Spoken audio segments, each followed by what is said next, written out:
You know how some carriers give you so little for your older busted phone you just end up living with it? I don't think so. Verizon lets you trade in your broken phone for a shiny new one. You break it, we upgrade it. You dunk it, doggy bone it, slam it, wham it, strawberry jam it, we upgrade it. Get a 5G phone on us with select plans. Every customer, current, new, or business. Because everyone deserves better. And with plans starting at just $35, better costs less than you think. All right, folks, today is Wednesday, December 22nd, 2021. Coming up on Roland Martin Unfiltered on the Black Star Network, we'll have a live report from reporter Georgia Fort in Minneapolis, where Kim Potter, the jury deciding her fate in the death of Dante Wright. Also, we'll talk about Texas, where two teens have been indicted for wearing KKK costumes and tasing a black student on Halloween. Georgia. Why did the Republicans take over the elections board and throw all the black folks off? Now they're shutting down all of the early voting locations except one. We'll talk to an activist in Georgia about that. Also, Maryland Governor Larry Hogan continues his assault against State Attorney Marilyn Mosby. She fires back with receipts again against him. Also, folks, we'll in our Tech Talk segment, sponsored by Verizon, an HBCU grad found a way for you to help support all HBCUs with your phone. We'll have the founder of I Heart My HBCU app right here on the show. We'll talk about that and lots of other stuff. It's time to bring the funk on Roland Martin Unfiltered. Let's go. He's got it. Whatever the biz, he's on it. Whatever it is, he's got the scoop, the fact, the find. And when it breaks, he's right on time and it's rolling. Best believe he's knowing. Putting it down from sports to news to politics. With entertainment just for kicks, he's rolling. It's on go, y'all. It's Roland Martin, yeah. Rolling with Roland now. He's funk, he's fresh, he's real, the best, you know he's Roland Martin now.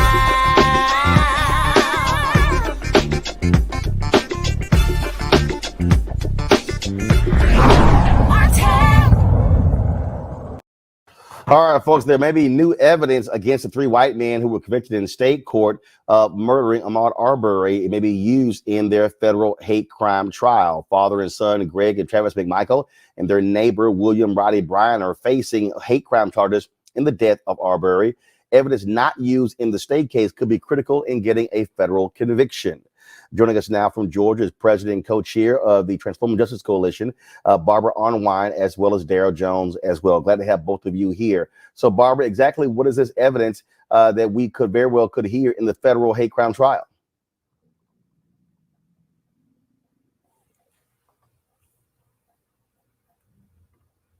I can't hear Barbara. So, Barbara, are you there on mute? All right, there you go. You go. So I was saying, Roland, that unlike the state case, the federal case is all about hate. It's all about what was the racial motivation. They've been charged with 5 counts And the counts go to the fact that they interfered with his right to use a public road because of his race. And the federal government has to prove that. So it's going to be very important. So unlike the state case, where they excluded evidence of racial hatred because it was considered prejudicial, in this case, it will be central and will be the basis of all of the arguments in the court. So, for example, in the state case, you didn't see the Confederate flag license plate because it was excluded. And that Confederate flag license plate was important because it was a choice. This is a vanity plate that you can only get if you pay for it. And what does it mean to display a Confederate flag license plate that the state itself banned years ago because of people's complaints about it being tied to white supremacy and racism? So that's going to be interesting. The other evidence that we expect to hear is that there are texts and Facebook posts that are very racial. I mean, they got some N-words going on in those posts. These guys, what did they say to us during the state hearing? It was basically, we are just, trying to protect our neighborhood. But what you're going to hear is about the anger, the absolute racial hatred they had towards Black people. And you're going to hear a lot. It's going to be very shocking. I've heard, a little bit of it in the first hearing before the judge when they were just trying to, what Daryl will tell you was the initial appearance. They said that there was no evidence of hate, and they read a few of those texts. But I also have heard from people in the community who received some of these Facebook posts about what they say. So I think that's going to be fascinating in the text. Remember, the FBI is central to this case. They have done a lot of investigation, and we're going to hear a lot of evidence, or let's say more evidence than we heard in the state murder trial. Daryl, the feds are moving forward with this. They're simply not being satisfied with the verdict that was handed down in the state trial. And look, the prosecutors, they talked about how the judge didn't let certain things in, but because this is a hate crimes trial, again, a different focus, a different purpose.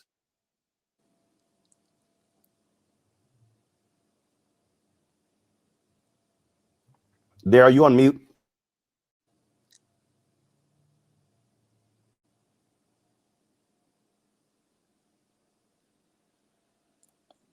Darren might have turned his camera off there. So let's, I know Robert Patillo is there. A. Scott Bolden is there. Monique Presley is there. We'll wait till Daryl come back on. So Robert, just your assessment of, again, how different this federal hate crimes trial is going to be compared to the state trial. Well, I think the prosecutors in the state trial had to go along a very thin line when it came to the issue of race. Because remember, it wasn't nearly all white jury in that case. It was taking place in Brunswick, in Glenn County, Brunswick, Georgia, South Georgia. And they did not want to play up the racial aspects of it in fears of inflaming racial animus and losing the forest for the trees, as they say. So I think in the federal case, there's a very different standard which has to be proven, and there's very different information can be presented to the jury, and use of the N-word, which was not presented at the state trial, will be presented. The Confederate license plate will be presented. Other interactions that these individuals had with African Americans in the community and other witness statements, which did not come in during the state trial, will come in during the federal investigation. So this will be a real litmus test of how strong our federal hate crime laws actually are right now, because we've seen in recent years that these laws have become all but muted and negatory. If you look at Ferguson, if you look at Freddie Gray, if you look at many of these cases where we wanted the federal government to step in and prosecute, we've seen the current laws that we have on the books with regards to protecting African Americans from racially motivated violence have become nearly useless in the modern context. So if we cannot get a conviction in this case, then I think that gives even more impetus to the need of that George Floyd Justice and Policing Act and other federal updates to federal hate crime laws to actually protect African Americans from vigilante justice. Looks like we have Daryl back. Daryl, go ahead and let's see if we can hear you now. I'm hoping you can hear me now, Roland. Yes, we can. Go ahead. Yes. Okay, fantastic. And Robert was exactly right with regards to the analysis in this case. What we're going to be focusing on in this federal case now is simply straight up hate. And as a result of this hate crime that was committed, the maximum offense that will be possible is a life sentence. But everything that was excluded from that state court trial with regards to the racial slurs, with regards to everything that was really race-based, will now be the central focus of what happens in the federal trial. And it will be a measure of the application of the hate crime statute. The hate crime statute goes back several years to Matthew Shepard was when it was initially introduced and created. A new one. So now this federal hate crime statute that we're dealing with now under Section 9.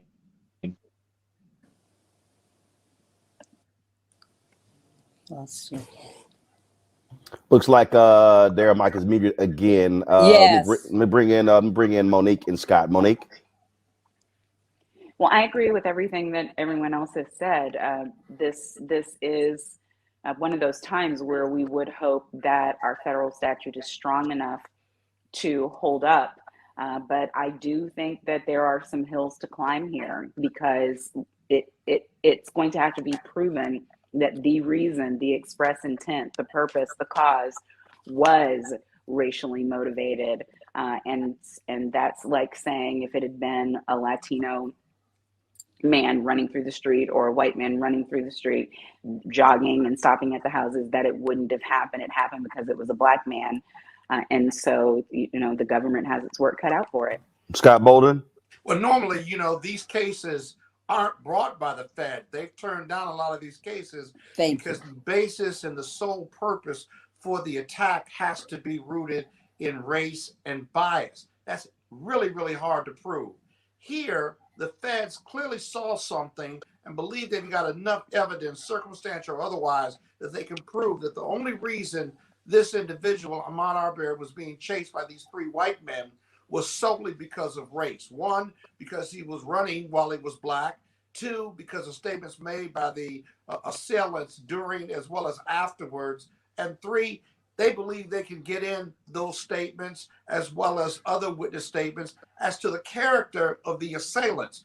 Because here you've got to show that the sole basis for the attack was race-based and biased. I think the government thinks they've got a strong case, but there's some hills to climb, as Monique said, because the defense has a built-in defense. That is, we were chasing him to make a citizen's arrest. We didn't care whether he was black, white, yellow, or brown. Those would be the competing interests for the jury to consider.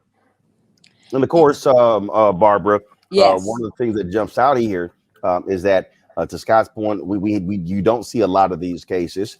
Then Attorney General Eric Holder often talked about how they need to change the law because of the high threshold. Yes. But we did see this used in the Michael Scott case. Where that officer pled guilty to federal hate crime statute. Then, of course, you have Derek Chauvin, who just pled guilty as well. And then, of course, you got this trial that's coming up. Well, one thing that's really different about this case, and it's different about what's been happening, period, is that social media. It's in a lot of these cases in the past, it was hard to, quote, prove the mens rea, the intent, because you didn't have a lot that was in writing. Well, unfortunately for these defendants, some of them were, in fact, on Facebook and social media talking and using racial slurs and saying how much they detest people, black folks in particular, and talking about what they hope they could do to black folks if they ever had that opportunity. So we're going to hear some of this. Also, one of the really vicious things that's going to come out is that there was video. Remember, there's all this video. We got the video of the actual murder, but we also got video cam. You notice very little of it was introduced from the police officers who were on the scene. Well, they do have video. And some of that video also contains some statements that were made over the body itself by these defendants. And that people need to hear also, because it goes once again to proving what their intent was. Remember, it's the 4 counts of the hate crime, and that also includes a charge of attempted kidnapping. And that's going to also, be a big part of this case about using those trucks to quote, corner him, what did they say? Trapped him like a rat.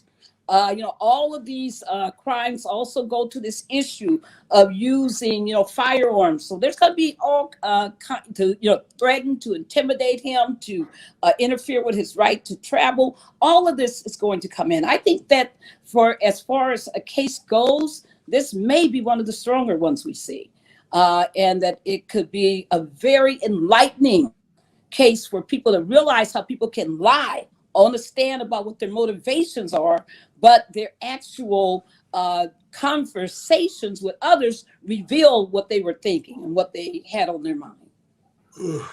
Daryl, this is explain for the general public why it's also important that the feds move forward with this trial, even though these 3 men have been convicted in state court.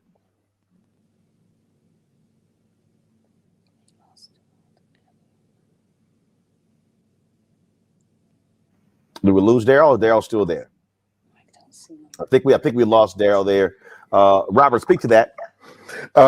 One, just real quick. Look at all these black lawyers on the screen right now. I just love looking at it. Just love seeing it. This is black excellence, and I think we have to take a second to acknowledge that. But the reason that this is important on the federal level is very often we see that we do not get justice on the state and local level. We do not see often even charges being brought in these cases. So the federal government is supposed to be that backstop. We've seen that throughout the history of the civil rights movement. The federal government stepping in to provide justice where the state governments have not been able to do so. So if we now see that these federal laws are impotent when it comes to actually being able to prosecute individuals, then that gives us the cassia belli going into the next legislative session to tell our federal government, well, if you want black people turning out in 2022, we're going to need new and updated hate crimes laws that makes it actually able to bring these cases. And I'll give you a hypothetical situation.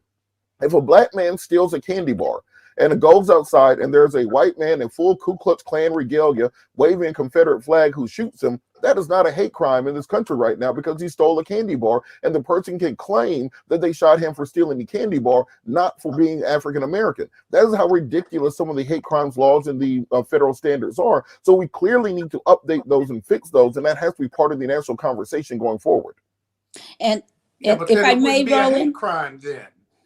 I mean, it just wouldn't be. Listen, the hate crimes, whether state or federal, Roland, are rooted in sending a message to those who are racist and want to commit racial violence or religious violence or homophobic violence on others. That is the basis for the attack. In his scenario, the Klansman would argue, despite him being enrobed and hooded, would argue he was hungry for the candy bar. I didn't kill him because he was black. He just happened to be black. That's a fine line and a dichotomy that every jury is going to have to sort through. And the basis for these race-based crimes is not only policy-driven, but to send a message for those who are racist and want to commit racially based violence for them not to do it. So DOJ has got to try this case when they've got facts this strong. They tried the other case that you did not mention that they tried was overwhelmingly race-based violence, which was the killing at Mother Bethel. And so I slightly disagree with my colleague. You've got to have these elevated, sophisticated standards of proof, because otherwise it would just be a murder case or just be an assault case. Yes. Monique, go ahead. And can I have, Barbara, hold tight 1 second. Monique, then Barbara, go. Right. I just want to echo what both Robert and Scott were saying and say the hate is the point. Yeah. So it's important, whether you have already been convicted for murder, for assault, for grand theft, whatever it is important to bring these cases to make the point that the hate itself, the racially motivated actions, are a crime. And without us putting that message out through enforcement in the court systems, there will never be an understanding in the greater population that you will pay and pay dearly, and not just as a stopgap, but in the front, because you have done hate and race related or racially motivated actions. Barbara, go ahead. Yes, I wanted to point out something else. Robert said, look at all these Black attorneys. The head lawyer in the federal case is a Black woman. So that's going to be very different. But also, I mean, you know, the feds are just different. I mean, they come in, they're much more organized. The FBI is all over this case like crazy. I think we're going to hear, you know, a lot. And you need these hate crime cases because, you know, there are some people to this day who think that the McMichaels and Brian were just dumb, that they were just over aggressive. They were just dumb. But people need to understand that hate had a role here. That absolute racialized hate, and how wrong that is, and how that is in fact a federal crime when you use and act upon that hate to deny people their civil rights, the use and the enjoyment of so many rights that are common to all people. And that we got to make sure that folks understand that if they're going to engage in such an action, they're going to be held accountable. I do agree that there probably needs to be some changes of some of the standards regarding the mens rea, regarding the intent, that you should lessen it some, as former Attorney General Holder has argued. I also think that there's certain activities that are going on that should have a greater like these Karens and these Kens who've been running around, you know, trying to have Blacks shot and killed by, you know, making false claims, that should also now come back into a, you know, statutory framework of coverage, because it's not. So there, at this current time, it's not in the federal law. So there's a lot for us to do here, but I want people to remember that this trial will be held in Brunswick. It will be a trial held in with jurors, 1,000 jurors called from all 43 counties in that federal district, and that this will be a case that where the judge, from what I can see, is determined, Judge Lisa Wood is determined to run her courthouse. She's gonna run that courtroom. And we're not gonna see a lot of the nonsense that we saw in the murder trial from the defendant attorneys. All right then. Barbara Irwine, I appreciate it. Daryl Jones, thanks a lot. We appreciate it very much. Thank you. All right, folks, got to go to, sorry, got to go to a break. When we come back, we'll talk about the Kim Potter trial. Going to get a live report from Georgia Fort. Also, case out of Texas where Black kid was tased by a couple of white kids wearing Klan outfits. They are now facing charges. You're watching Roland Martin Unfiltered right here on the Black Star Network.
It's time to be smart.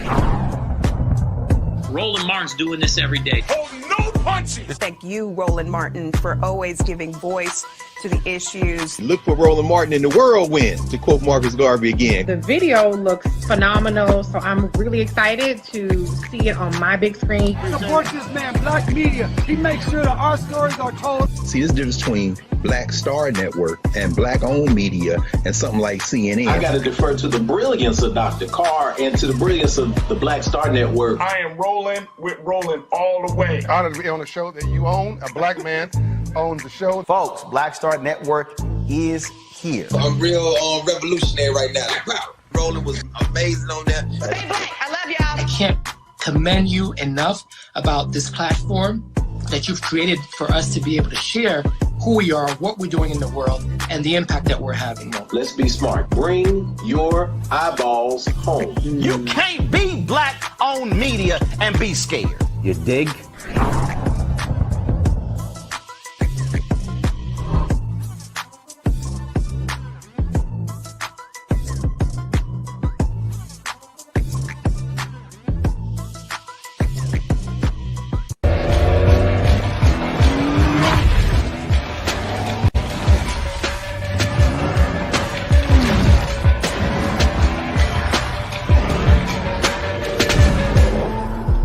Hi, I'm Anthony Brown from Anthony Brown and Group Therapy. Hi, I'm BB Winans. Hey, I'm Donnie Simpson. What's up? I'm Lance Gross, and you're watching Roland Martin Unfiltered.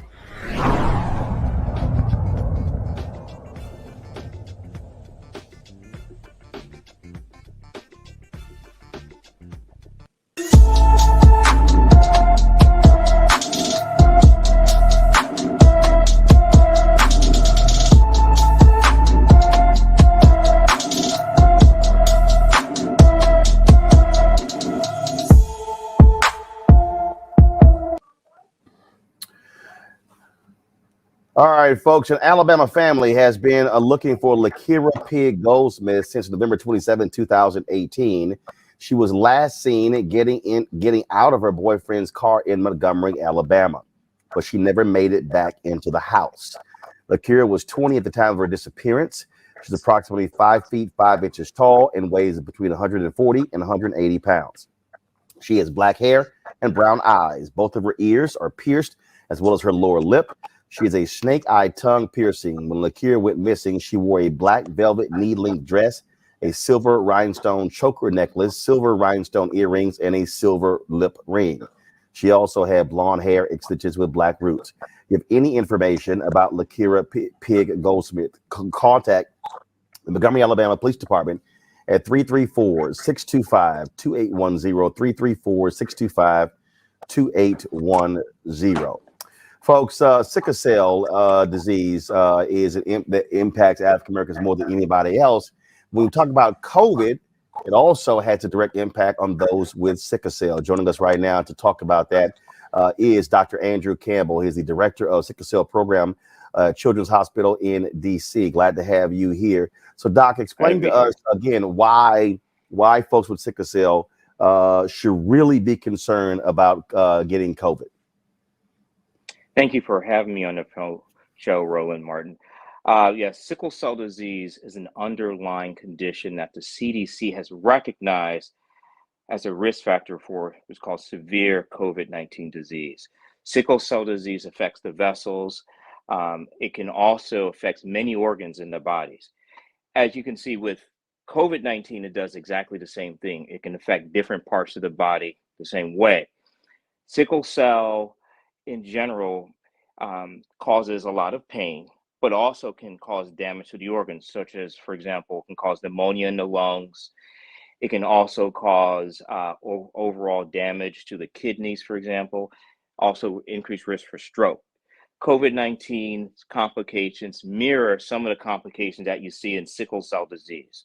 So in a national registry called the Secure Registry, for example, and they've monitored over time in Wisconsin, and they've shown that when you have COVID-19 and sickle cell disease, especially in the beginning of the pandemic, there was a significantly higher risk of being hospitalized and also a higher risk of death with sickle cell disease and COVID-19. But because of the recent advances in treatment and also, of course, the vaccinations, that has mitigated the risks that sickle cell patients see at this time. Now, what about those who have sickle cell trait? Right now, there's very limited information on sickle cell trait and COVID-19. But in the data that's been presented so far, there's a slightly increased risk of more severe COVID-19 disease, but there's not been enough studies so far nationally, internationally looking at this. But thus far, just a slightly increased risk of complications from COVID-19 and mortality. Should Slightly. someone with sickle cell, should they get the vaccine? Should they get the booster, or are there issues there? Yes, we recommend that sickle cell patients 5 years and older get the COVID-19 vaccine. Why? Because sickle cell disease patients are at high risk for hospitalizations and complications from the sickle cell disease, in addition to being infected with COVID-19. So we have seen even at my hospital, we have seen a higher percentage of sickle cell disease patients being admitted to the hospital, also going to the ICU, for example, and in rare cases, death, but we haven't seen that as much recently due to COVID-19 disease in sickle cell disease patients. And even in the younger patients, this is higher than what we see, for example, with flu or the common cold virus. So this virus has really had a significant impact on patients with sickle cell disease, and it's dramatically increased the hospitalizations that we would generally see with, for example, the flu vaccine. So we overwhelmingly support COVID-19 vaccine right now, 5 years and older in the sickle cell populations. The side effects have been very minimal in sickle cell disease patients. They exhibit very similar side effects that we've seen in the general population, but overall, we highly recommend it. All right, then. Anything else you think folks should know out there who have sickle cell or sickle cell trait? Yeah, so for sickle cell disease, I would like to point out that it's called the Medical and Research Advisory Committee of the Sickle Cell Disease Association of America, which I was a part of, that has actually put out advisory statements, not only here in the U.S., but also internationally, led by Dr. Louis Su and Bria Adamarian of the SCDAA. If you go to their website, sicklecelldisease.org, and put in MARC, and you can actually see the guidelines. Also, American Society of Hematology also has guidelines, but also most importantly, the CDC. So we highly recommend our sickle cell patients to get vaccinated against COVID-19. Please talk to your local provider, your hematologist, about the risks and benefits, but we highly recommend it. All right, then. Well, we certainly appreciate it. Thanks a bunch. We're just trying to give our folks more and more information as best as we can with regards to COVID, its impact. And again, there's a whole lot of misinformation out there. And so we want to make sure that our folks have the right information. Thank you so much for having All me right. on the show. I appreciate it. Thank you so very much. Thank you. All right, folks. Pfizer is moving ahead with a pill to combat COVID. And not only that particular pill, first of all, is supposed to be taken at home. It's supposed to decrease symptoms for patients who take it within the first 5 days of symptoms or diagnosis. Now, according to Pfizer, the antiviral drug boasts a 90% reduction in hospitalizations and deaths in high-risk patients. Now, researchers at Walter Reed have created a vaccine that protects against all COVID and SARS variants. This was done by the U.S. Army. The vaccine will undergo phase 2 and 3 of human trials before the approval. The team developing the vaccine says there have been positive results in previous trials. Again, right now, as we stand, 51 million cases in America, more than 800,000 folks have died. And right now, 60% of the eligible population, they are fully vaccinated. And so we're seeing that continue in this country. All right, folks, let's talk about one of the issues that we have seen impacted by COVID, that is supply chain. Christmas is coming up, as you get all these fears about whether you're going to be able to have product on the shelves. And earlier today, President Biden touted what his administration has been able to do when it comes to dealing with the supply chain issues. Earlier this fall, we heard a lot of dire warnings about supply chain problems leading to a crisis around the holidays. So we acted. A lot of recommendations of the people that you see on the screen here. I wish we were all able to do this in person. We brought together business and labor leaders to solve problems. and the much predicted crisis didn't occur. Packages are moving, gifts are being delivered, shelves are not empty. Experts in this field look at two statistics for retail inventories, which is how many good retailers have on hand, and on a phrase on-shelf availability, which measures how many goods are actually on the shelves there to be purchased. Today, retail inventories are up 3% from last year. Inventories are healthy, and on-shelf availability before the pandemic was about 91%. Today, it's at 90%. 90%. I'm sure you can go and find some shelf where it's empty because a particular sort of gifts are very popular. I don't know, but 90% availability. And delivery times this season for FedEx, UPS, and the U.S. Postal Service are faster than before the pandemic, even as Americans have purchased a record amount of goods. Well, Robert, Monique, and Scott, is interesting. Look at the supply chains and how all of a sudden that's now gone away. Gas prices have been going down. Now that's sort of gone away. And so all of these doom and gloom stories about how awful the economy is going and how things are so bad, you notice how they no longer get the same level of attention. Well, you're exactly right, Roland. I think part of it is people. It's almost like a football game where if you have a quarterback behind center, everybody wants to replace the quarterback and think that changes the team. No, the rest of the team has to change along with it. So the president has limited power when it comes to supply chain issues. The issue with the ports has been building for the last 20 years with regards to port capacity.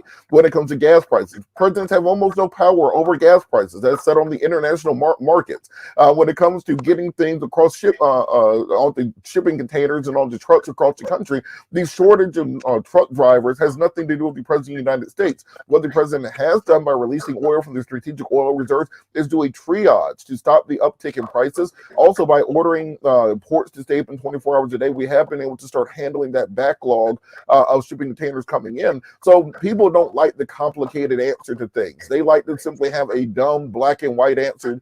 Someone's doing bad, someone's doing good. So sometimes President Biden, in his slow, kind of methodical, bureaucratic way, gets things done, and the administration has to do a better job of selling that to the American people, because if you're not selling it, then people don't know what you're doing.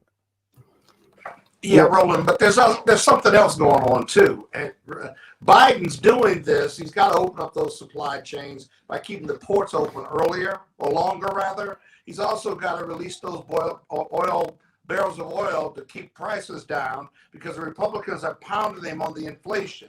And the Fed, they're pounding the president and the Fed on this permanent inflation versus this transitory inflation. And both of these moves by the president will keep inflation down, or at least in check, until they can kind of drive it down. It's more complicated than that from a macroeconomic standpoint, but that's really what's driving this piece. But I will say this, they haven't really fixed the supply chain, because I had this really great gift for you, Roland. Oh, it was an incredible gift for you. I miss you and everything, but you know what? It ain't gonna make it here. So I'll see you in January. You know doggone well that ain't got nothing to do with fixing the supply chain at all.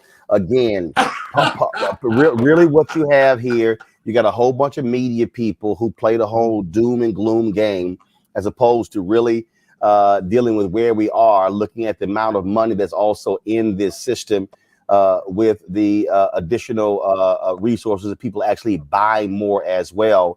And so it's one thing. The narrative is always about the narrative, Monique, when you start looking at this whole deal, because at the end of the day, this economy is in a lot better shape than it has been in a very long time. Yes, inflation is a concern, but this notion that somehow we have this debilitating economy is just nonsense.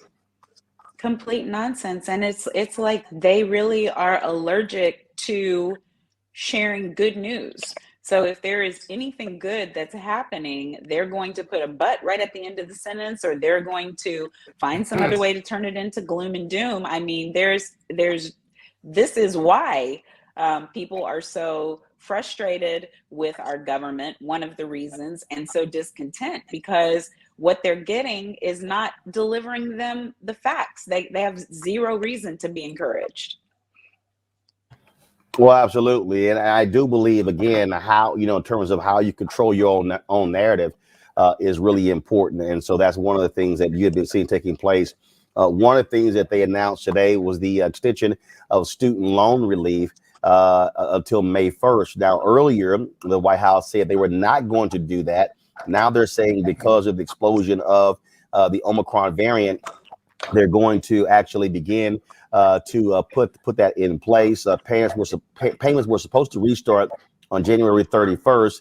Interest rates still around 0% during this pause as well. And so as we stand, 36 million Americans owe $1.36 trillion.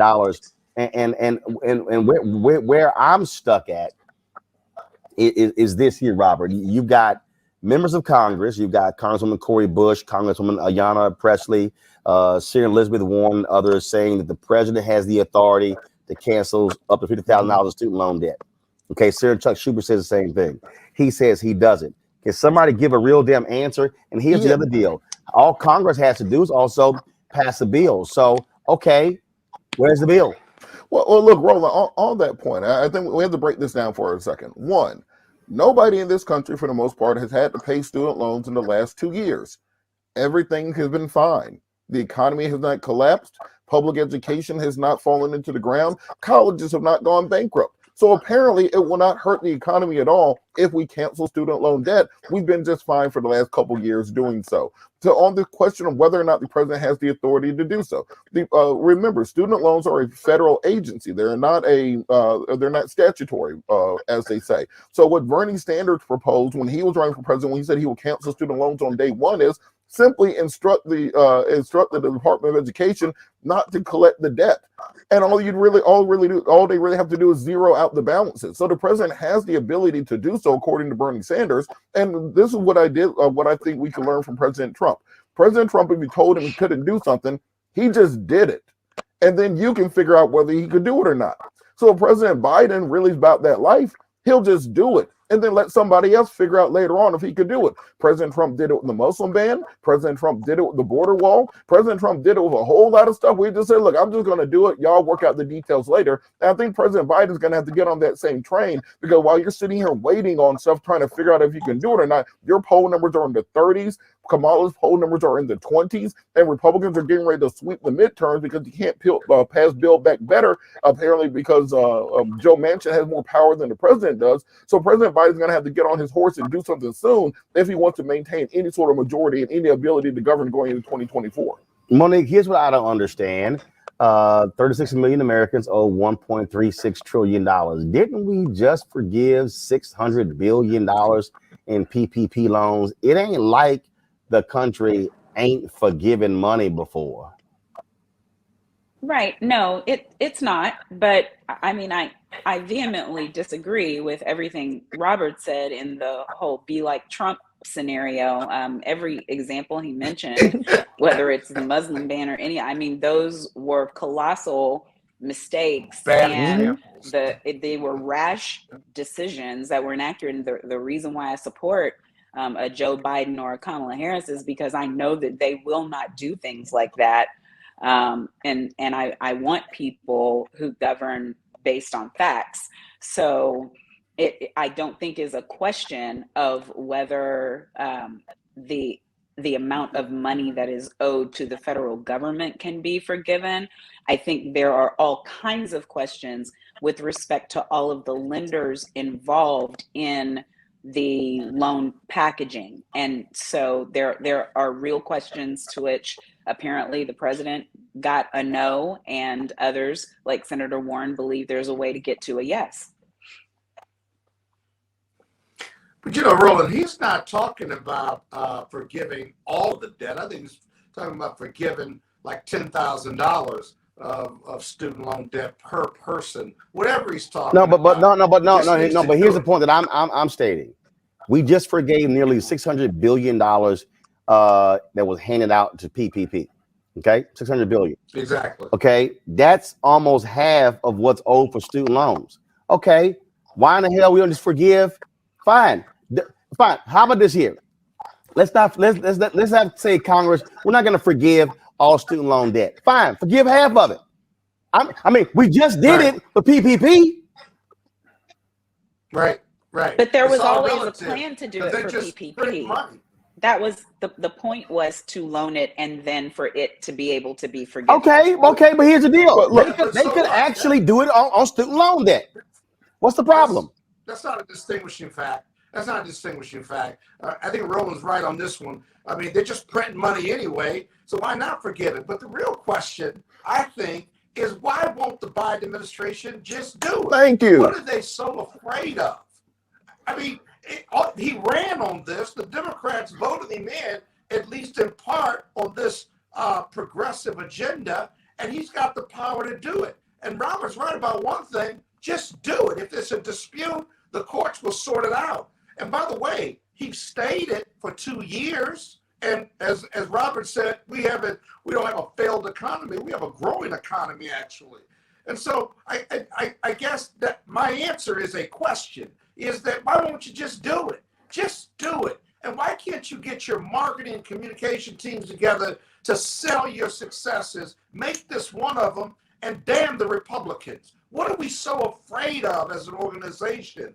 What are we afraid of in regard to Manchin and these other moderates who certainly don't belong in the Democratic Party? They go to the Republican Party, they'll be a small fish in a small pond. They stay in the Democratic Party, and one of them acts like they're the president of the United States. It makes no sense. I blame the administration on the media, on their bad media, because of their bad communication. And this is another example of it regarding student loans. And so on that point, Scott, Monique, I wasn't saying that I support Trump's Muslim ban or support him on the border wall. I'm saying the same thing as Scott, which is just do it. And quit trying to work out every bit of minutia beforehand. You got bureaucrats and stuff who'll work out the details. We're not really going to see the full thrust of this student loan crisis for the next 10 or 20 years. Note, highly educated millennials, people in their late 30s and early 40s, don't have kids anymore at all. You don't see kids playing in the park. Do you know why? Because of student loan debt. We got pets and we got plants. Plants are the new pets. Pets are the new children. Children are just some kind of exotic creatures that only rich people can afford. Because I got a choice between paying $1,600 a month in student loan debt to pay back this law degree, or I can have some kids. Our country cannot survive with this level of debt hanging over the heads of the most well-educated, successful people in the country. So Joe Biden has an opportunity to change things generationally in this country. And the fact that they're saying that I can't do it because XYZ, just get out there and do it. You really think these people are going to turn out and vote for you again in 2022 because you say, well, bureaucratically, I couldn't do it. The Senate parliamentarian told me I couldn't do it, so I didn't do it, despite the 81 million people who voted for us. The Democrats don't understand how to win elections. They don't understand how to market things. Joe Biden should be on this show right now in the C block talking about how he's about to cancel student loan debt and then do a media tour across the country. That's how you motivate people to turn out and how you keep your majority in 2022. But hiding behind bureaucrats is a way to lose going forward. And what's this about research, by the way? You know, you can get any associate at any big law firm in America this research project and give them 8 hours, not only just to research it, right, but to write it up. They have it to you in a day, no later than a day and a half. It's all nonsense. You know, the problem with the Democrats is they want to win the argument. They want to be right on the issues. They care about how people feel about them who are never going to support them, like white Republicans and even white Democrats. And they just won't stand up and want to win the vote. Win the vote, because you're going to lose in 2022 the way you're doing right now. Win the vote, right? Damn the torpedoes, and fight for what you believe in, and fight for what's right, and fight what's in the best interest of America. And they just won't do it. They're so scared. They're scared of their shadows. Makes no sense. And another thing. Monique, your turn. Go on. I don't have another thing. Well, look, just last point. Nobody wants to get it on Look, today. Okay? Scott, last point on that, though, for me. Just think about the headlines and the way this writes itself for Democrats. You cancel all student loan debt, or you cancel half of student loan debt, you cancel $50,000 student loan debt, however you want to do it. Then the bureaucrats come back and say you can't do it. Now you can campaign in 2022 saying, well, this is why we need 60 votes in the Senate so we can do it. We tried to the first time and the bureaucrats wouldn't let us do it. Yeah. That writes itself. But simply saying I'm not going to try because I'm scared that they might overturn it later, that's not effective. This is how you lose. Right. And then blame it on them, or better yet, blame it on the courts and just keep it moving. Just, if you're fighting for your people, if you're fighting for your constituents, whether you win, lose, or draw, or whether you get it done or not, they're going to stick with you. Right now, half the Democrats in America are mad at Joe Biden and the Biden White House, Biden-Harris White House, right? You're losing Democratic votes by your inertia and not getting anything done and not fighting for what you ran on, whether you get it done or not. It's not that hard. It's not that hard. Monique, you still ain't taking the bait. Y'all done? All right. All right. First of all, I'm gonna go to a break. When we come back, I gotta show y'all this video of Herschel Walker saying he doesn't believe the John Lewis Act is what John Lewis stood for. Oh, he ignorant. Just ignorant. Even though John Lewis wrote it. Plus, Marilyn Mosby, she is not mincing any words as she fires back at Maryland Governor Larry Hogan for his constant attacks on her. Let that show you her latest video. You're watching Roland Martin Unfiltered right here on the Black Star Network. Folks, Black Star Network is here. Oh, no punches! I'm real revolutionary right now. Support this man, Black Media. He makes sure that our stories are told. Thank you for being the voice of Black America, Roland. I love y'all. All momentum we have now, we have to keep this going. The video looks phenomenal. See, there's a difference between Black Star Network and Black-owned media and something like CNN. You can't be Black-owned media and be scared. It's time to be smart. Bring your eyeballs home. You dig?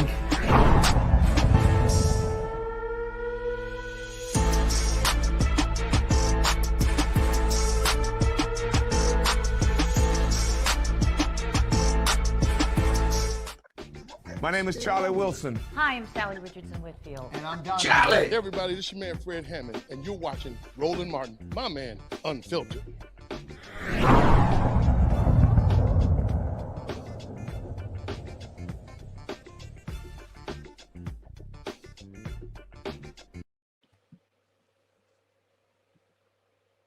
To Roland Martin Unfiltered. I'm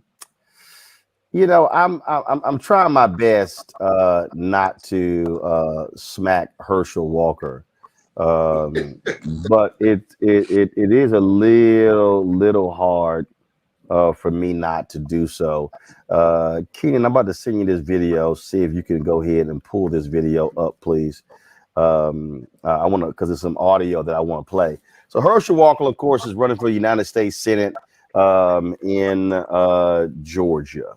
And if he wins the primary, he'll be facing, of course, Senator Raphael Warnock, Pastor Raphael Warnock. Well, internal polling came out today showing Walker at 49-48. Conservative Eric Erickson said that if your internal polling showing you at 49-48, that ain't good for you in a state with Biden having 55% disapproval numbers.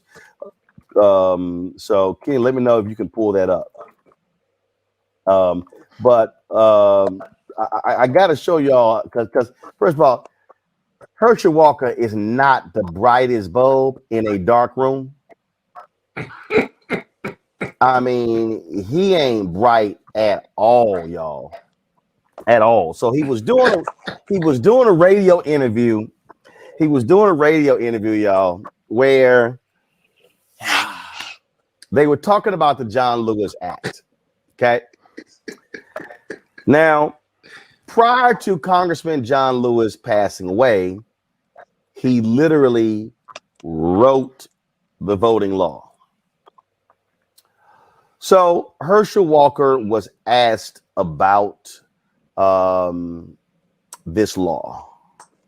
And Keen, if you can go ahead and pull that up, I want y'all to hear what one of the dumbest people you've ever heard. If you think his son is dumb, you see exactly where his son got it from. Keenan, go ahead and play it.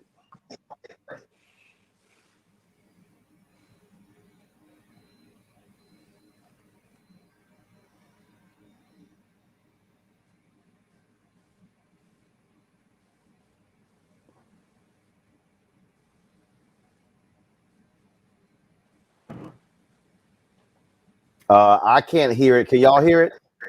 No, we can't hear it. Hey, Keenan, if you could go ahead and double check the mute, make sure the mute button's not on, and then start the tweet over. I just want y'all to hear for y'allself, because sometimes you just got to go ahead and let dumb be dumb. So let me know if you have it. If you have it ready.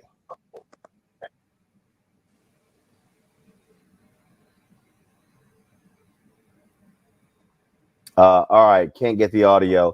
All right, I'm gonna try to play it. I'm gonna play it on my end, but basically, what he said here, Robert, was I don't really think the John Lewis Act is what John Lewis stood for.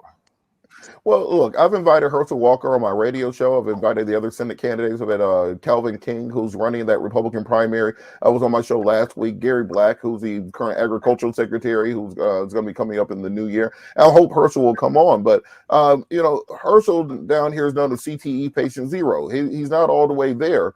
And I think the Republicans are making a grave mistake nominating, so if they try to nominate somebody like Herschel Walker. We've already given all the numbers and all the hermeneutics going into this election. This should be a landslide for Republicans. If you just put default Republican in there, they should win this seat going away versus Warnock, because it was an aberration year with Democrats taking both Warnock and Ossoff and Joe Biden winning the state of Georgia. So without Donald Trump on the ballot, without everything going on in 2020, the Republicans should have a very good chance of winning. But when you have someone like Herschel Walker, who might be the nominee, you are talking about running an admitted woman beater, somebody who beat his former wife, who is a domestic violence attacker, and you're going to run him against a Baptist minister in the South? What is wrong with Republicans? You're going to take somebody who literally beat women for 20 years and does not live in the state of Georgia and run them against a Baptist minister. So I think that Republicans are going to have to rethink this. They should take another look at Calvin King, another look at Gary Black, that they want any chance of winning. But this is just another and a long line of gaffes that Herschel Walker has made and is going to make. And when your son is the best spokesperson for the campaign, complaining about gas prices and a $1,200 hoodie, I don't think a worse mistake can be made by Republicans than nominating somebody like Herschel Walker, who, I repeat, beats women, and they want to run him against a Baptist minister. You can't make a worse mistake than that in the state of Georgia. Monique. You on mute? I said he's just not a serious person. Roland, let me tell you what you should do. And I know you can get this done. You should put together a 1 or 2 minute piece on all of Herschel Walker's gaffes and when he's, as well as when you can't understand it. I can't really understand it. I don't know what his language is. So he doesn't have to be bright, but he got to be able to communicate. Not just every time I've heard it, I can't put a string of English sentences together, or the King's English or the Queen's English. So I'm not sure what to think. I wish you had the video so I could hear it. But in any event, I don't know. I can't really take him very serious. Trump's backing him. I mean, he manifests the ignorance of a number, not all, a number of Republican supporters and voters in Georgia who like all that idiocy and all that stuff, that minstrel show, if you will. And so I guess you gotta cover it, but I think you're gonna have to slap him a few times before the general, as well as the primary as well as the general. I think you're going to have to be slapped. But also, Well, let's not forget. Go ahead. Yeah, let's not forget, though, the Republicans nominated and elected Tommy Tuberville in our neighboring state of Alabama to the United States Senate.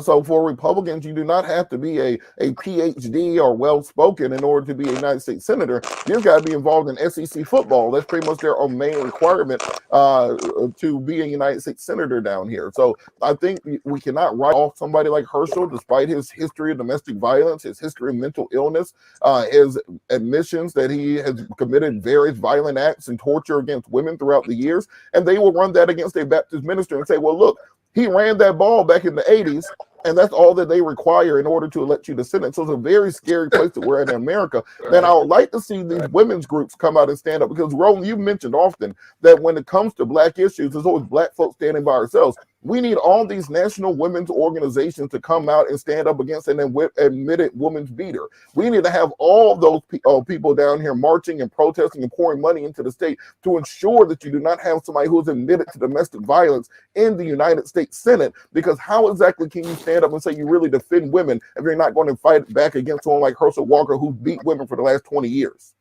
All right, then. Okay, now when you talk about clapping back, there's been this constant back and forth between Marilyn Mosby, of course, the state's attorney there in Baltimore, and Republican Governor Larry Hogan.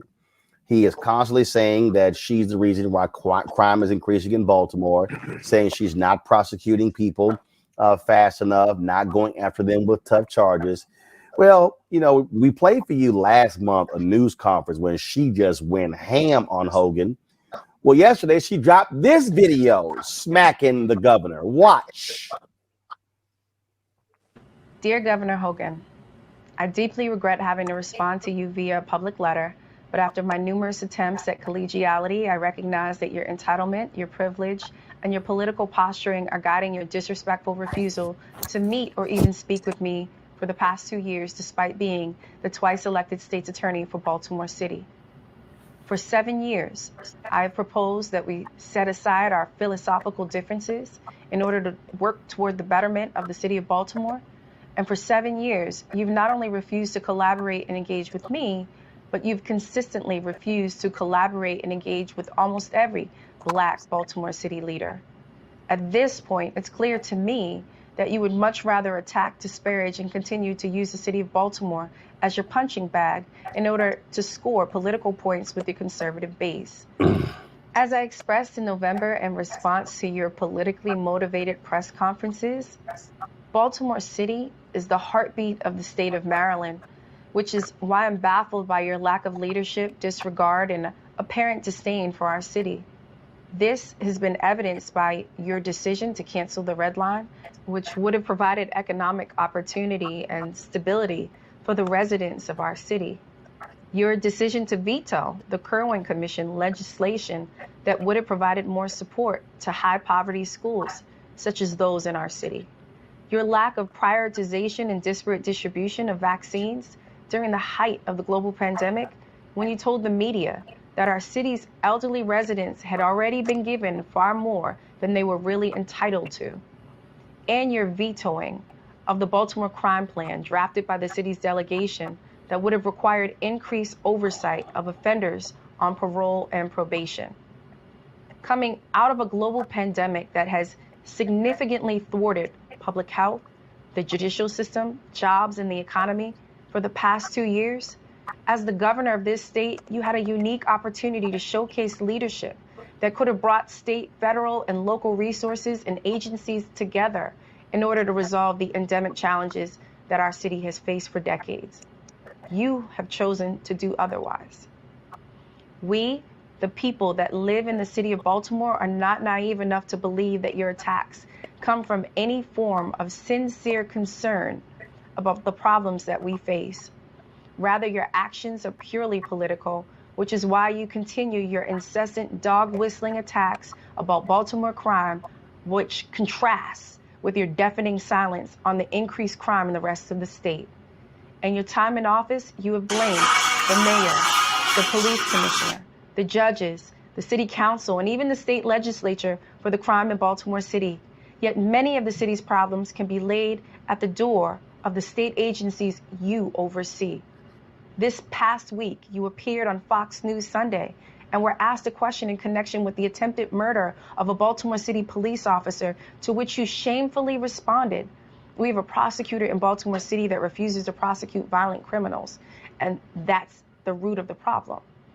None of this is true.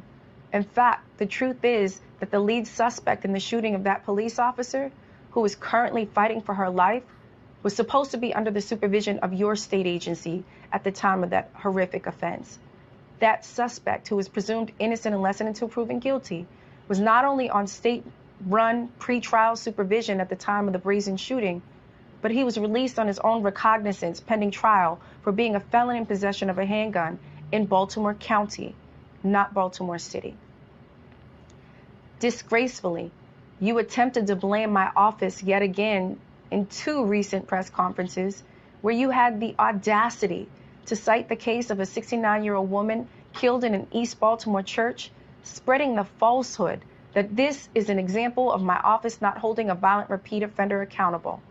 Once again, in reality, according to the murder suspect's bail review hearing, the suspect arrested in connection with that case was fresh off of parole and was not given adequate state supervision by your state agency, given his level of violence against others, his criminal history of violent rape by force, felony assault, and robbery. The suspect actually committed a robbery while under state supervision in 2012. Despite numerous red flags and continued mental health issues, the state supervision level was lowered for this violent repeat offender by your state agency. And what's clear is that the suspect, who's also presumed innocent unless and until proven guilty, should have never been allowed off of state supervision in the first place. Similarly, in 2018, your Department of Juvenile Services Secretary erroneously attempted to blame my office for the release of a juvenile that ultimately killed a Baltimore County police officer. Once again, this was not true. In fact, your state-run Department of Juvenile Services pushed for the release of that juvenile over the objection of both my prosecutors and his own mother. So yet again, your state agency failed to properly supervise an individual who then took the life of a police officer. You see, Mr. Governor, these breakdowns in your state agencies are not isolated incidents either, but are a part of a pattern of malpractice on the part of your government. That is why I intend to ask the state legislature for an audit by the Maryland Office of Legislative Audits of not just DPSCS, but of the Division of Parole and Probation and the Department of Juvenile Services, specifically to evaluate why these failures have occurred, continue to occur, and how we can prevent such tragedies from happening again. As I have said before, our seniors and our babies should be off limits. Yet under your leadership, we continue to see innocent, vulnerable lives lost due to the ineptitude of your state agencies.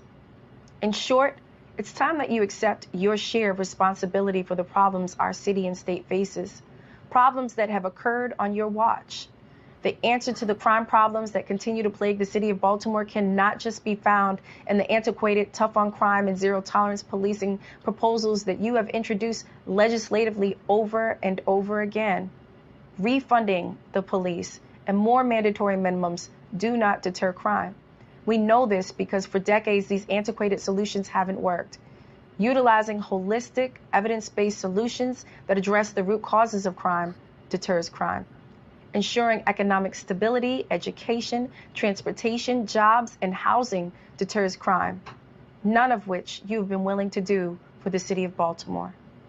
As you are aware, Baltimore City has faced unprecedented challenges and expansive instability in the past 7 years, which include the constant change in leadership of 4 different mayors, 5 police commissioners, the untimely killing of Freddie Gray and the subsequent uprising, a scathing 163-page report by the Department of Justice exposing a pattern and practice of discriminatory policing, the subsequent federal consent decree, dealing with the aftermath of one of the largest police corruption scandals in the history of this country, where police officers were planting guns and drugs on citizens for decades, and withstanding court closures and case backlogs, staffing and budgetary challenges due to a global pandemic.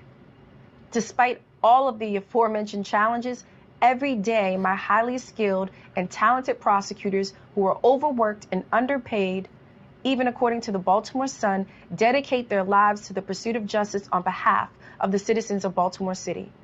As you will see from the data provided, every single day my prosecutors go up against voluminous case dockets, uncooperative witnesses, and demanding judges to ensure accountability against violent individuals in this city. How dare you say otherwise? For the past 7 years, my office and my prosecutors have been the only stability in this city, and they should be valued and appreciated for the public service and commitment that each of them exhibit every day. Had you chosen to meet with me or simply pick up the phone, you would have realized that much of the data that you've publicly requested is already published on our website and is also already provided to your agency by way of the Governor's Office of Crime Prevention, Youth, and Victim Services on a quarterly basis as part of the grant process. Turning to the data, you will find that despite every unprecedented challenge that the city has faced over the past 5 years, my office has maintained a 90% conviction rate on average for violent offenses, an average 88% conviction rate for mandatory minimum eligible cases, and a 92% conviction rate for violent repeat offenders, all of which are consistent with the conviction rates of my predecessors over the past 10 years. According to our data, the no pros and stet rate is also consistent with the last 10 years. Please note that a no pros or a stet does not mean the case was dropped and or dismissed in its entirety. In fact, on average, over the past 5 years, 25% of the cases no pros or stetted were prosecuted elsewhere, such as by our federal partners, where there are more resources and sentences are more severe, or the case is the subject of plea negotiations in another case. Governor Hogan, I know that you are a lame duck governor and you have your eye on another job and feel the need to play to your base, but I implore you to focus on the job you have now. I urge you to work with me, the mayor, the police commissioner, the public defenders, the judges, and every other stakeholder to fix our justice system. End the campaign of disinformation against our city. Stop finger pointing and work together with every stakeholder to improve public safety in our city and in our state. Sincerely, Marilyn J. Mosby, Baltimore City State's Attorney. Monique, I think she read his ass.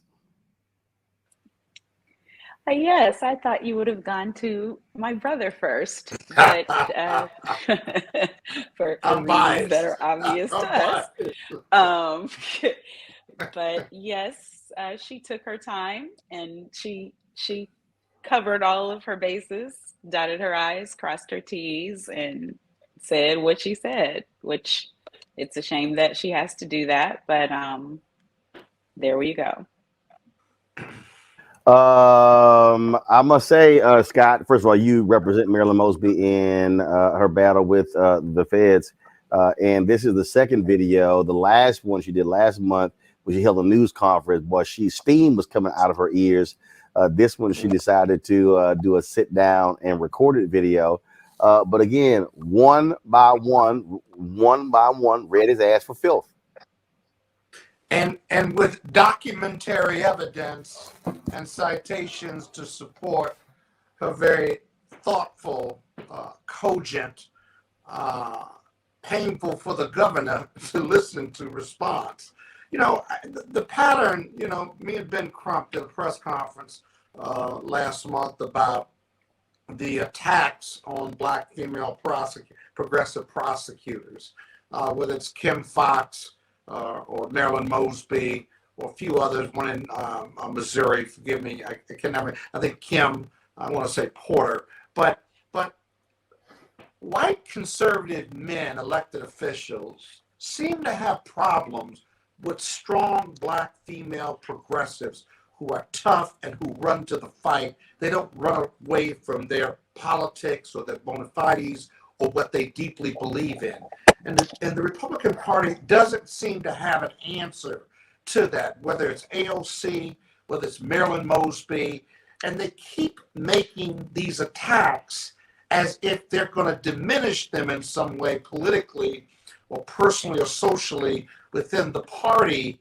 And the progressives like Marilyn Mosby run to the fight. because they've got a story to tell and they stand by their principles and their politics and the results of their hard work by statistics.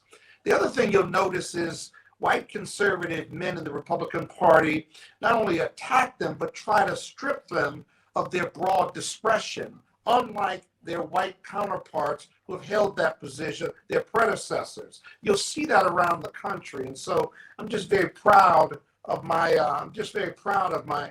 client. And she's absolutely right. Got it. She's fearless to take on the governor. And so accolades to her. And this is the beginning. It's not the end of the fight, because remember, she's up for re-election in 5 months. And Got it. This is all about that part of Baltimore doing that. Robert?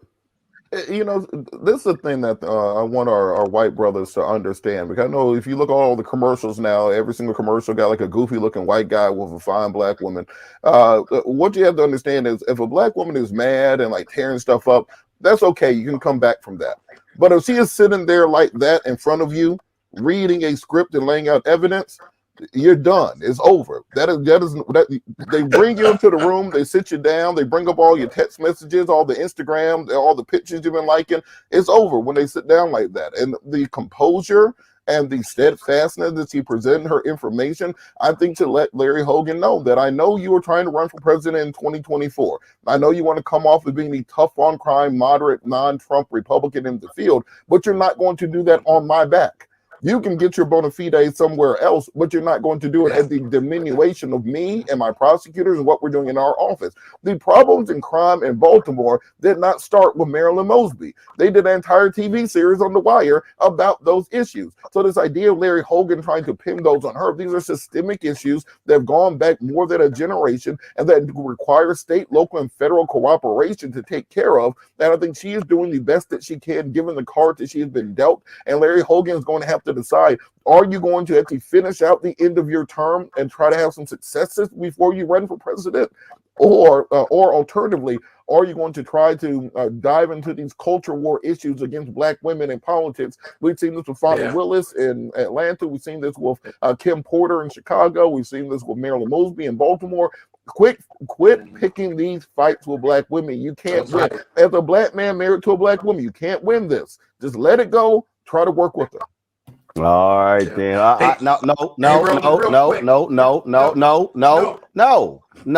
real quick. You talked for a very long time. You should have got everything out when you did. I need to go live. I need to go live to Minneapolis. Nobody interrupted you. You just simply forgot. So take some ginseng pills and get your memory together. I want to go live to Georgia Fort, who stepped out of the courtroom where I stopped talking. Kim Potter. Of course, waiting for the jury deliberation. Let's go live to Minneapolis. Georgia, what's the latest in the case out of in the Kim Potter trial? Roland, the jury has continued deliberating now for almost, I think, 23 hours since Monday afternoon. And the family, I had the chance to sit with them for most of that time. They're remaining strong, hopeful, and they continue to pray. They're surrounded by prayer warriors who are hopeful that this verdict is still going to come back not guilty, or guilty rather. Now, of course, they sent word yesterday sort of asking what happens if they get stuck, and they have continued. Yeah, well, they have continued. Judge Chu, we heard her break in and say that it wasn't really an option for them to get stuck. She encouraged them to come to some kind of agreement. We even heard from some of the attorneys that they are not... they're not thinking that the jury's going to get stuck at this point. But on the outside, the community, we saw a lot of people here who are concerned that this is going to be a hung jury. And the thought of the family having to go through all of this, or even the thought of them coming back with a not guilty verdict, is very emotional. It's a very emotional time for the city. Roland, as you know, I know you followed what happened after the murder of George Floyd and all of the protesting that happened. And then, Roland, you covered the Chauvin trial. Dante was killed 3 weeks into the Chauvin trial. And so it's very emotional time in the city for people to gather and consider that Kimberly Potter could mistake her her gun for her taser and she could get away with it, or that a jury, which we know is predominantly white individuals, there's one Black woman on this jury, Roland, 2 Asians, and the rest are white men and women, and a lot of them are older. When I was in the courtroom for jury selection, I did observe that there were some other diverse candidates maybe who could have been on this jury that weren't selected. And then when I was back in on the day when Dante's dad testified, I saw some of the jurors sleeping. And so it's disheartening to see people not taking their civic duty seriously. And now that's contributing to hours and hours and now days of deliberations. So the family is really hoping that at least they're going to come back with guilty on one of the counts. The family is really, really hoping that it's not a hung jury, because could you imagine having to go through this entire process all over again? All right, Georgia Fort, we surely appreciate it. Thanks a lot for giving us that update, and we'll keep watching to see what this jury does. Absolutely. Thank you, Roland. Thank you very much. Monique, again, right now, if you're the prosecutor, you're the defense, all you can do is simply wait for this jury to come to a decision. Right. I mean, and the longer it goes, it's not looking good. When we say the longer it goes, it's not looking good for the prosecution or the defense? For the prosecution. Because, I mean, it's one thing for the jury to be steadfast and deliberate and going through all the evidence and et cetera, but the cues that they've been sending is like that there's some sort of deadlock, and just going longer and longer doesn't lean toward people in favor of the prosecution convincing those who are not. It usually means that somebody is in there and is very stuck in their position. I mean, in this case, there are problems. There are problems. I mean, I know you all did those segments on her and her crying on the stand and all of that, but it was likely persuasive to the jury. I don't think that they're sitting there believing that she intended to do that. So they're having to what do you make the decision? Well, kind of as Monique was saying, that this is not the most complicated set of facts here. So the fact that they have taken this long to deliberate, you are dealing with this this threat of a hung jury, definitely does not bode well for the prosecution and for a conviction. Question: did she shoot somebody? Yes. That should be kind of the beginning, middle, and end. And so this question of was it accidental? We've heard the testimony about the difference between the taser and the gun, how difficult it is to make a mistake and mistake your taser for a gun. The fact that they do not feel the same, they're not the same weight, they're not the same color, they're not held on the same side, they are not facing the same direction. So it should be a pretty easy case to come to a decision on. And the fact that they are taking this long really indicates that there is at least one or maybe a couple jurors who are just holdouts, who are intransigent, who are not going to be changing their minds regardless of what the set of facts are. And so this is what makes it very difficult. This is usually what you're trying to shoot for, trying to find one juror who is not willing to convict you on these charges. So this may be what's going on in this case. Of course, we all hold out hope for justice for this family. Of course, as we mentioned earlier, this is part of the need for, sometimes having a federal backstop if appropriate in these cases. But, it ain't looking great for them. So we can only hope what the jury comes back with. Scott?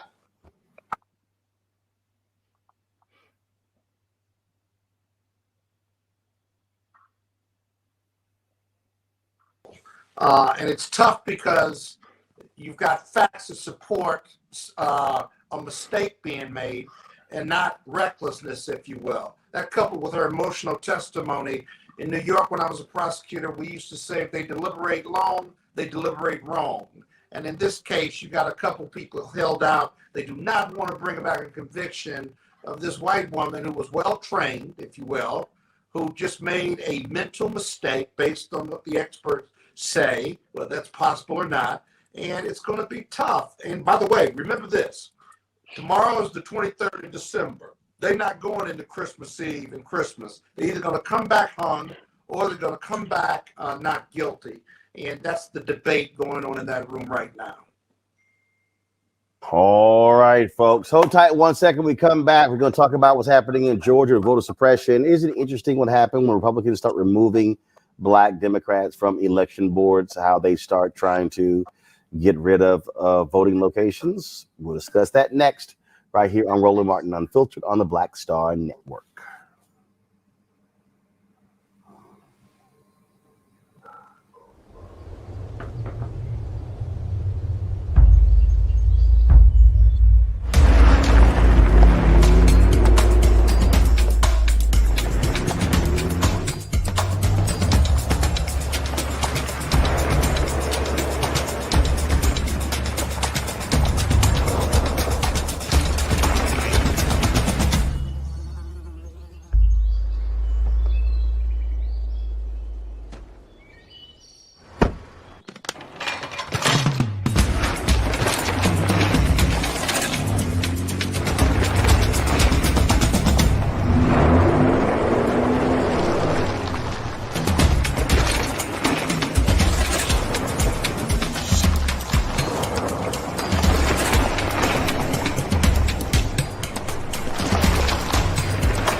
Folks, Black Star Network is here.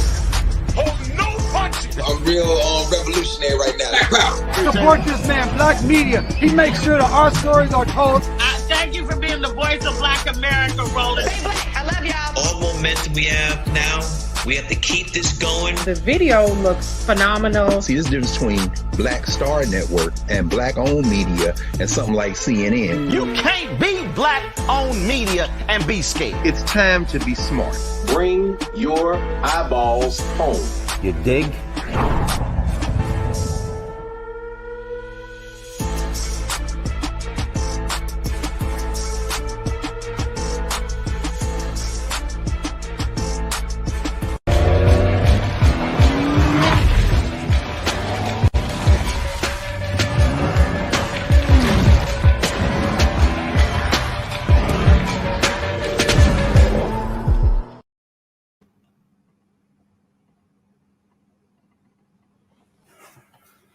All right, folks, welcome back to Roland Martin Unfiltered.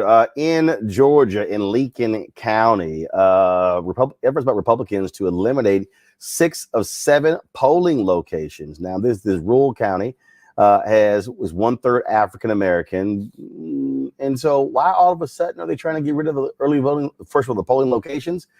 Probably because they start removing Black folks from the board. Joining me now is Anna Dennis, the executive director of Common Cause Georgia. Anna, glad to have you here. So what's the deal? What's going on there?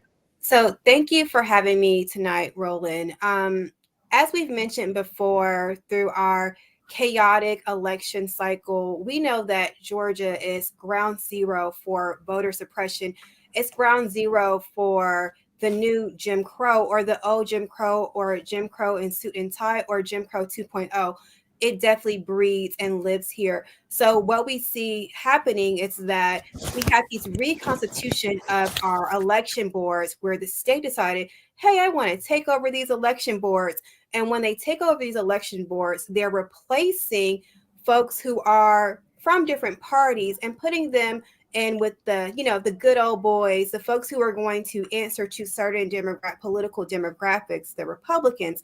So that's what's actually happening in Georgia. And we know that this is definitely a response to all of the energy of all the voters who came out in the 2020 election cycle and the 2018 election cycle. Okay, so this was one of the concerns that we raised when they passed this law of what happens when they can put in partisans to take over election boards. And we're seeing Republicans, these MAGA people all across the country, and Steve Bannon has said it, they want to take over the elections boards to overturn the result if they don't like it. Yeah, we see that folks are acting out of fear. They fear the new populace. They fear the energy of what's happening in voting, especially in Georgia, because we know now that in Georgia, when we get people out to vote, it dominoes across the country. We are a sounding board and we are a drum that down here. So there definitely is a systemic problem with how folks are looking at administration and how folks are looking at how to own power because they're afraid of new populace and what's growing in Georgia. We're not a scared state down here. That's obvious about, how many folks came out to vote. So we're not scared down here. So we're coming out in the millions to vote during early voting. We're coming out during our actual November election, and we're coming out for runoffs. And now folks are running scared. And what they're trying to do is intimidate these small rural counties because they're afraid of 11,000 vote margin. So that's what we see happening down here. And this is one of the reasons why we have been warning people about the efforts that they are undertaking in Georgia and across this country. Definitely. We have warned people. We have said repeatedly for months that this is going to domino across the country. We're going to see and heighten voter suppression laws. There are over 34 states that, because of the energy in the 2020 election and the flipping of certain chambers, the Senate flipped, other chambers flipped, there are folks who are afraid. So we've seen 34 states that have instituted voter suppression laws. Common Cause nationally, we are a part of many lawsuits to combat that. In Georgia, we are still in proceedings of a lawsuit to combat our anti-voting bill, which we call down here the Zomnibus bill, because I know you've told your viewers and we've told our members and folks that bill started out as a 2-page bill and then it ended up as a 90-page bill for some of us who had to go through the fine lines and reading all the attacks voter suppression and all the attacks to the voting freedom that we have here in Georgia, because some folks just don't want people to be free and some folks just don't want people to vote down here. All right, then. Anna Dennis, we surely appreciate it. Thanks a lot. Thank you. Folks, 2 Texas teens are facing hate crime charges for Halloween Day assault on a black classmate. According to the indictment, 2 17-year-olds have been indicted on 3rd-degree felony charges connected with the assault on Halloween night in Woodsboro, Texas. The two teenagers, one white, one Hispanic, both 17 years old, dressed in Klan outfits, harassed and tased a 16-year-old black classmate. All of this took place while being recorded by another classmate. If found guilty, the teens face up to 10 years in jail. All right, folks. When we come back from this break, we're going to talk about, we're going to have our, of course, Tech Talk segment brought to you by Verizon, where if you want to be able to help your favorite HBCU, guess what? It's just the click away from an app. We'll tell you exactly what that is right here on Roland Martin Unfiltered on the Black Star Network.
You know how some carriers give you so little for your older busted phone you just end up living with it?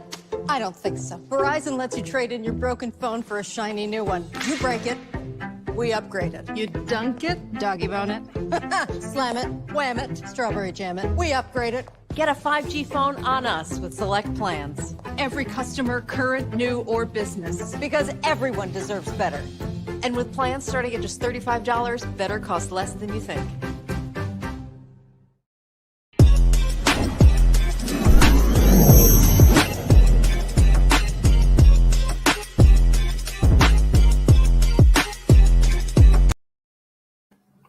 All right, folks. Dominic King created the I Heart My HBCU app in order for folks to help their favorite HBCU. Of course, there are 104 across the country. She joins us right now on Roland Martin Unfiltered. Dominic, how you doing? Hi, how are you doing? And thank you so much for having me tonight, Roland. All right, so exactly what's the app? What does it do? All right, well, so the app is the official I Heart My HBCU, the official spare change app for historically Black colleges and universities. And it's really simple. You just go to iOS or Android and download the app. You sync your bank account, and then whenever you are out shopping, your spare change, the app is able to view all your transactions, and it rounds it up to the next dollar. So your spare change goes to your favorite HBCUs that you select. All right, so so basically, if you spend $1.29 and you want that additional 71 cents to go to your favorite HBCU with the app, you can actually pre-select to go to that one HBCU, or can it actually go to several? So you can pre-select it to go to several HBCUs, which is actually what is a unique feature about our app. You can select up to 5 HBCUs to donate to at one time. And the great thing about this is you can give to your alma mater, but you could also give to other HBCUs that may be in more need. Gotcha. When did you create this and why? What led you to do it? Well, so a lot of things really led me to do it, but what really spurred it at the time was back in 2017 when Bennett College was near closing. I'm an AKA, and we do a phenomenal job just raising money for HBCUs overall. And that year, Bennett College was near closing, and it really made me say to myself, how can we, prevent this from happening again? I'm a Howard University graduate. I'm a product of 2 HBCU graduates. My parents met at Tuskegee University, and just, having all those ties to HBCUs, it just made me say, what impact can I make? And so after that, I really started thinking, my background's marketing. I've been in marketing for 15 years and made this switch to tech. But I really, I put on my marketing hat and I said, what is going on? What are the challenges that these alumni are facing that's preventing them from donating to their HBCUs? So really, after conducting all that research, I knew a spare change app was the solution to make giving easy for everyone. All right, questions from my panelists. I'll start with Monique. I don't really have a question, just a comment. Thanks so much for everything that you're doing. As a proud Bison alum, I just am so excited that people who are bright and gifted as you are could be doing anything and choose to do this. So thank you. You're welcome. And, I'm happy to do this again because I'm a HBCU grad. And I just think it's so important, whether you graduated from an HBCU or not, that these institutions, they're a part of our legacy. So while majority of them, they were not started by us, they were made for us. And it's so important that we protect this part of our history. Robert. So much, and thank you for all that you are doing in this space. Can you kind of give people details on how this works? I know we see this for other charities often and other initiatives. Can you kind of just give people the details on how exactly it works and how exactly they can sign up for it?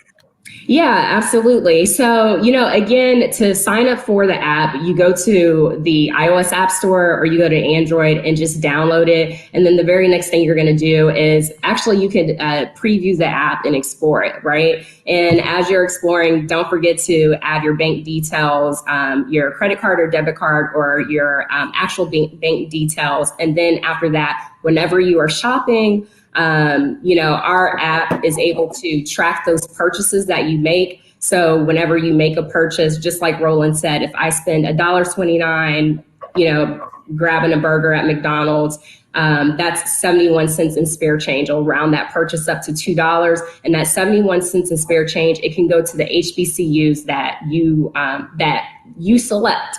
And once you select those HBCUs, we send those dollars over to the HBCUs you select as unrestricted funds, so they can use it and really as they see fit at that time. All right, then where can folks follow you, follow the app, more information? Well, you can follow the app at iHeart HBCUs on Instagram, and then on Twitter and Facebook at iHeart My HBCU. So iHeart HBCUs are on IG, and then say it again for the other ones. It's on IG, and then it's also on Facebook and Twitter at iHeart My HBCU. And another thing I also wanted to mention that makes our app really unique is we have donor communities. So we're more than just a Spare Change app. We're also a community where you can connect with old classmates, you can network. And for every HBCU that we have in the app, we have a donor community for each of those HBCUs. So it really is, it's about building a movement. Because one of the things that I learned in my journey when developing this app is that, I want to make it easy for all alumni and supporters of HBCUs, right? And we're talking spare change. We're talking 5 cents, 10 cents, 20 cents, and it really adds up, right? And sometimes you can feel like, man, I'm doing this by myself, but is it really making a difference? And it can really make a difference. And that's with all of us just really coming together and supporting our HBCUs. And Roland, I wanted to mention, I watch your show and you always talk a lot about the Divine Nine and us coming together and really supporting our HBCUs. And so that is what this app allows you to do. We have the donor communities for each HBCU. We also have chat rooms for the Divine Nine. So you can, join the chat room, represent for your sorority or your fraternity. And they also, each sorority and fraternity gets credit for the donations, and they get ranked based on that each month. So if you want to, have bragging rights and say, alphas are number one in terms of supporting HBCUs, then show it with your... That's actually not subjective. So that's actually true.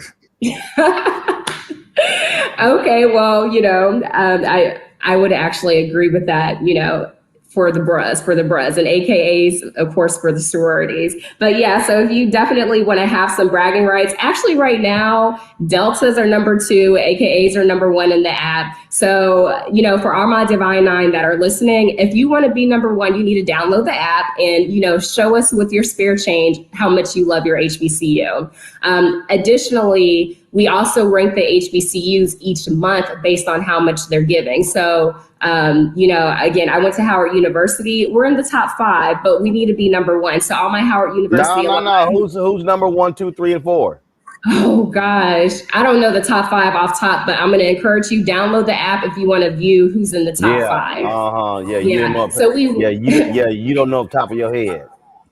But we rank monthly. So again, if you want to see your HBCU in that top 5 leaderboard, then you need to download the app so your university can shine for that month. And so I think those are some of the creative, unique aspects about our app. That community feature is really what's going to keep people coming back, and just remind people it's a movement. If you want our HBCUs to be here for a long time to come, we really can't depend on just one person to hold our community down, right? I love the fact that we have, Oprah, Robert F. Smith, Beyonce, Megan Thee Stallion, a lot of celebrities giving back. And my dream would be to partner with one of those celebrities, but not so they can give back, but in order to get everybody else to give back. And that's what this app is about. It's not about let's get one big check from a celebrity. It's about let's get a lot of spare change